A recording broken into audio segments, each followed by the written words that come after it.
Hammaga salom, sizlar bilan Shahar o'rtoqlar. Bugungi videomizda Xudo xohlasa juda ham ko'pchilikka qiziq bo'ladigan va narx jihatdan ham bir xil va juda ham ko'pchiliklar solishtirib ko'ryapti.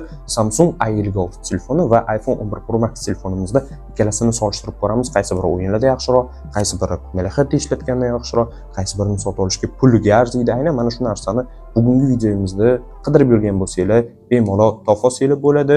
Ko'rasizlar bo'ladi, o'zingizga xulosa chiroyli qilib chiqarib olasizlar.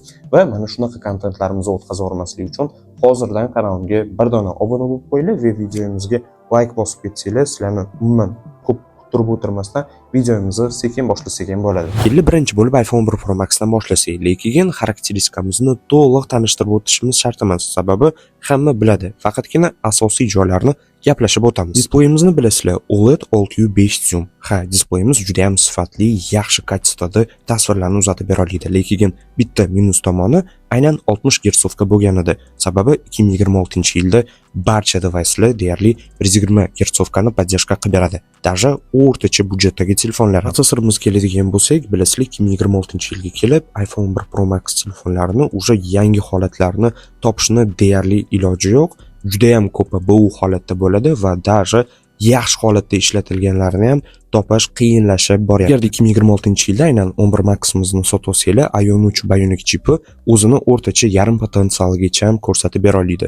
Yoki maksimum yaxshi holatlarni ishlatilganini topsanglar 70% gacha, lekin undan ko'p emas. Kameramiz keladigan bo'lsak, 12 megapiksel va haligacha ham o'zini juda ham yaxshi ko'rsatib beradi. Portret rejimda ham, videoga olish bo'yicha ham va oddiy rasmlarga tushirishda ham juda ham sifatli, tiniq kundalik hayotda ishlatish uchun bemalol e'tibor tortadi. Endi Samsung A56 telefonimizga keladigan bo'lsak, displeyimiz Super AMOLED 6.7 zoom 120 Hz ni to'laqonli podдержка qilib beradi. Aynan displey tomonlama bu yerda 100% Samsung A56 telefonimiz ustun chiqadi. Sababi Super AMOLED aynan OLED bilan bilasizlar bir xil darajada kачествоni yetkazib bera oladi va kamiga 120 Hz ni to'laqonli podдерживать qilib bera oladi. Protsessorimizga keladigan bo'lsak, bilasizlar bu telefonimizda Samsung Exynos 1580 chipi joylashtirilgan. Va aynan bu tomonlama ham solishtiradigan bo'lsak, bu yerda Samsung A56 telefonimiz protsessori yutib chiqadi. Sababi protsessorimiz anchagina yangi texnologiyalar bilan ishlab chiqarilgan Ion 3 Bionic chipiga qaraganda va samaradorligi ham anchagina ko'proq va ishlab chiqarilganiga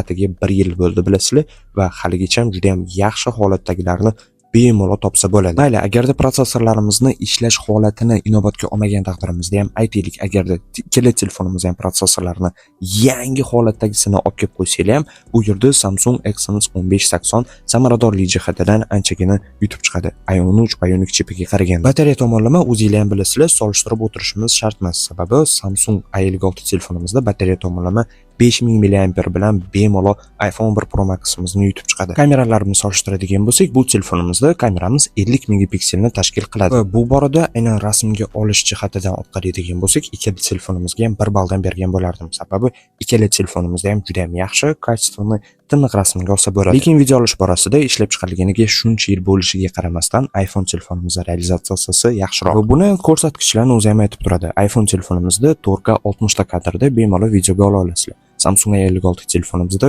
maksimalni 4K 30 ta kadrda. Shuning uchun ham kamera jihatidan iPhone yutib chiqadi. Endi eng qiziq tomoni o'yinni solishtirib ko'radigan bo'lsanglar, bu yerda Samsung A56 telefonimiz displey va protsessor tomonlama kuchli bo'lishiga qaramasdan, bu telefonimiz ham 60 FPS ni podдержка qilib beradi. Shundan kelib chiqadiki, FPS jihatidan ikkala telefonimizda ham kuchlarimiz teng, ya'ni 60 FPS ni tashkil qiladi. Xo'sh, klassika matchlarda deyarli potensiallarimiz bir xil-ku, lekin Samsung A56 telefonimizda ozgina yaxshiroq ko'rsatkichlar mavjud. Baribir ham asosiy narsani vaqt ancha-muncha hal qilib qo'ygan. Baribir ham protsessorimiz yangi va samaradorligi yaxshiligi sababli aynan klassika matchlarda ozgina A56 telefonimizda yaxshiroq natijalarni kuzatasiz. Lekin bitta narsani esimizdan chiqarishimiz kerak emas. To'g'ri, kundalik hayotda ishlatganimizda Samsung A56 telefonimizning protsessori yaxshiroq impact ko'rsatib beradi hozirgi kunda.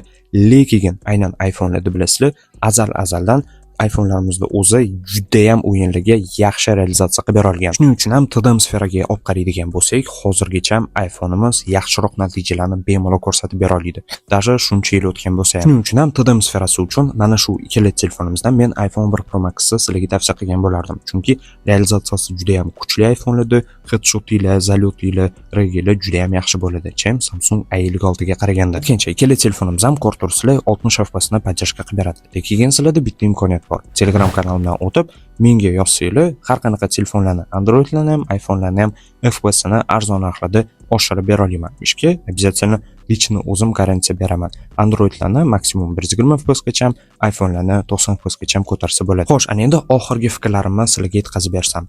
Umumiy qilib ikkala telefonimizdan sizlarga qaysi birini maslahat beraman? Har jihatni inobatga olgan holatda. Menimcha javobimni sizlar ham bilib turgan bo'lsanglar kerak. To'g'ri, iPhone 11 Pro Max telefonimizda kamerasi yaxshi va o'yinda realizatsiyasi yaxshi, lekin bu kamlik qiladi. Aynan A56 telefonimizga qaraganda. Shunday qilib 2026-yil uchun ikkala telefonimizdan sizlarga Samsung A56 telefonimizni ko'proq maslahat beraman. Birinchidan, yangi telefon, protsessorimiz ham yangi texnologiyalarga ega va samaradorligi anchagina kuchli va displeyimiz ham 120 Hz Super AMOLED ko'zinglarni umuman charchatadi. Ikkinchi, narxiga keladigan bo'lsak, ikkala telefonimiz ham hozirgi kunda bozorda o'rtacha $260 dan $300 gacha bemalol topsanglar bo'ladi. Shu bilan ortiqcha bugungi videomiz ham oxiriga yetib keldik. Agar videom sizlarga yoqqan bo'lsa, men o'zimni maqsadimga erishdim. Har doimgidek o'zinglarni ehtiyot qilinglar, joningiz sog' bo'lsin.